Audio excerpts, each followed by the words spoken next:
আছেন আঞ্জুমানে খুদ্দামুল মুসলিমিন বাংলাদেশের সম্মানিত ট্রাস্টি বোর্ডের চেয়ারম্যান আল্লামা কাজী মোহাম্মদ জসিমউদ্দিন সাহেব।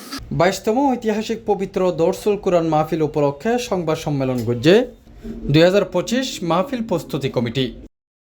বহুমুখী সেবামূলক সংস্থা আঞ্জুমানে খুদ্দামুল মুসলিমিন বাংলাদেশ AKMB'র ব্যবস্থাপনায় আগামী 3 ও 4 জানুয়ারি 2025 জুমাবার ও শনিবার বিকেল 2টায় চট্টগ্রাম জমিয়তুল ফালাহ মসজিদ ময়দানত অনুষ্ঠিতব্য 2 দিন ব্যাপী 22তম ঐতিহাসিক পবিত্র দরসুল কুরআন মাহফিল উপলক্ষে সংবাদ সম্মেলনের মধ্যে উপস্থিত আছিল Anjumane Khuddamul Muslimin Bangladesh AKMB board of ট্রাস্টিজের চেয়ারম্যান, সচিব ও সম্মানিত ও সদস্যবৃন্দ এবং মাহফিল প্রস্তুতি কমিটির দায়িত্বশীল কর্মকর্তাও উপস্থিত আছিল।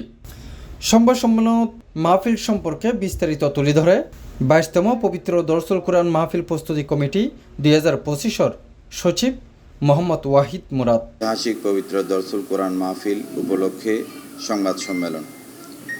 বহুমুখী সেবামূলক সংস্থা আঞ্জুমানে খুদ্দামুল মুসলিমিন বাংলাদেশ AKMB'র ব্যবস্থাপনায় আগামী 3 ও 4 জানুয়ারি 2025 ইংরেজি জুমাবার ও শনিবার বিকেল 2টায় চট্টগ্রাম জমিয়তুল ফালাহ মসজিদ ময়দানে অনুষ্ঠিতব্য 2 দিন ব্যাপী 22তম ঐতিহাসিক পবিত্র দরসুল কুরআন মাহফিল উপলক্ষে যেথায় প্রথম দিবসে 3 জানুয়ারি 2025 জুমাবার বিকেল 3টা মহিলাদের জন্য পর্দা সহকারে মাহফিল শ্রবণ করার বরাবরের মতোই ব্যবস্থা রাখা হয়েছে।